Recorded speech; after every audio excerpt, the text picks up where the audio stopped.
Jean chapitre 8. Jésus va au mont des Oliviers. Le matin suivant, de bonne heure, il retourne dans le temple, et tout le monde vient auprès de lui. Jésus s'assoit et se met à enseigner. Les maîtres de la loi et les pharisiens amènent une femme, et ils la placent devant tout le monde. On vient de la surprendre en train de commettre un adultère. Les maîtres de la loi et les pharisiens disent à Jésus: « Maître, on a surpris cette femme juste au moment où elle commettait un adultère. Dans la loi, Moïse nous a commandé de tuer ces femmes-là en leur jetant des pierres. Et toi, qu'est-ce que tu dis ?» Ils disent cela pour lui tendre un piège. En effet, ils veulent avoir une raison pour l'accuser. Mais Jésus se baisse et il se met à faire des traits sur le sol avec son doigt. Les maîtres de la loi et les pharisiens continuent à l'interroger.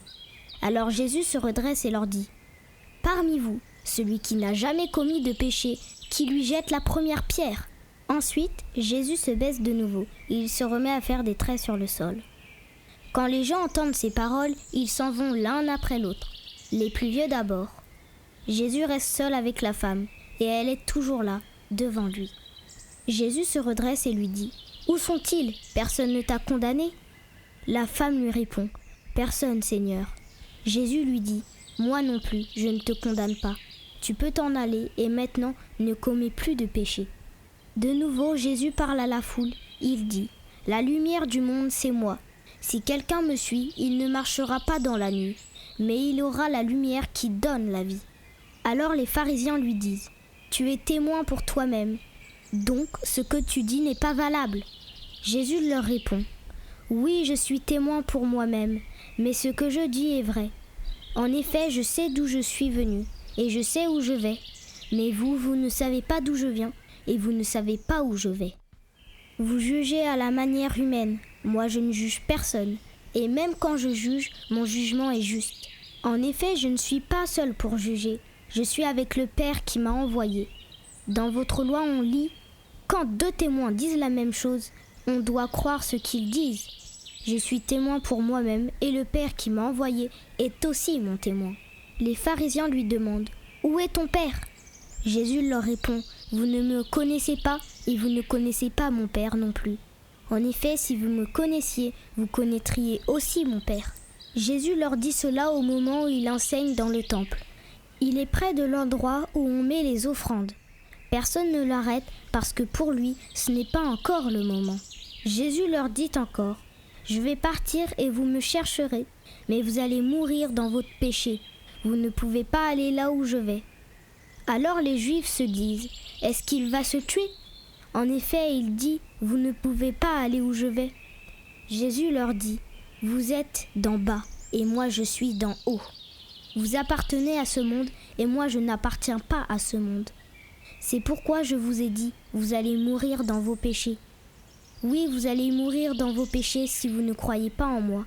Je suis. » Il lui demande: « Qui es-tu » Jésus lui répond: « Depuis le début, je vous le dis.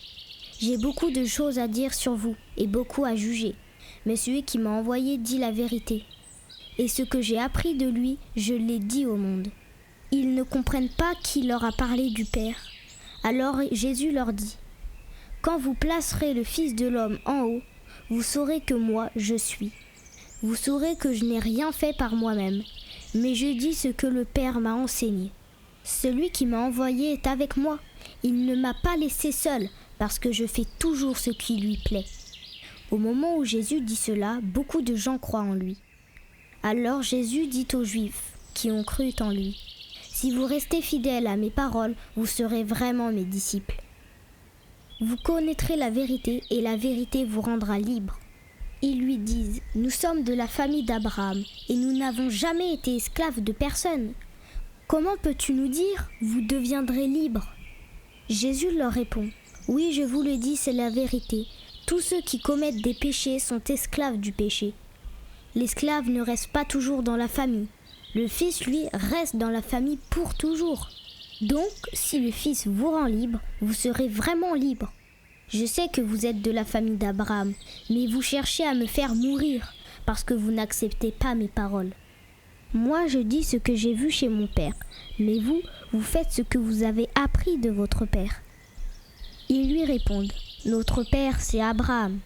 Jésus leur dit, si vous étiez les enfants d'Abraham, vous feriez comme Abraham.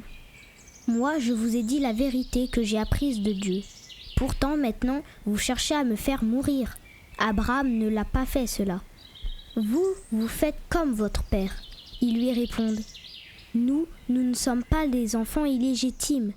Nous avons un seul père, c'est Dieu. Jésus leur dit, si Dieu était votre père, vous m'aimeriez. En effet, je suis venu de Dieu et je suis ici à cause de lui. Ce n'est pas moi qui ai décidé de venir, mais c'est Dieu qui m'a envoyé. Vous ne comprenez pas ce que je vous dis. Pourquoi ? Parce que vous ne pouvez pas écouter mes paroles.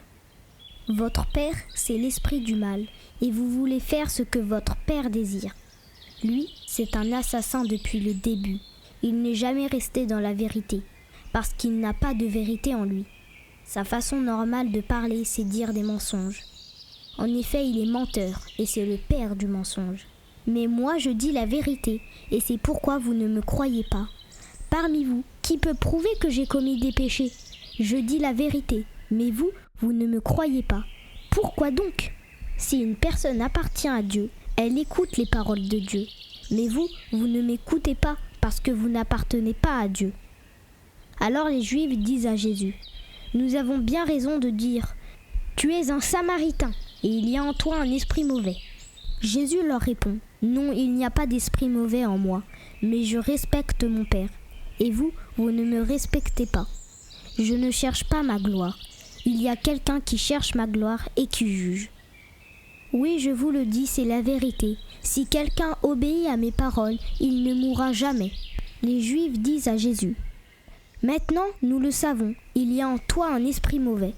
Abraham est mort, les prophètes aussi, et toi tu dis, si quelqu'un obéit à mes paroles, il ne mourra jamais. Est-ce que tu es plus important qu'Abraham, notre père ? Lui, il est mort, les prophètes aussi sont morts. Tu te prends pour qui ? » Jésus leur répond, « Je ne cherche pas à me donner de la gloire moi-même, sinon ma gloire ne vaudrait rien. C'est mon Père qui me donne de la gloire. Vous dites de lui, il est notre Dieu, mais vous ne le connaissez pas. Moi je le connais. Si je disais, je ne le connais pas, je serais un menteur, comme vous, mais je le connais et j'obéis à sa parole. Abraham, votre père, a été dans la joie. En effet, il a espéré voir le jour où j'allais venir.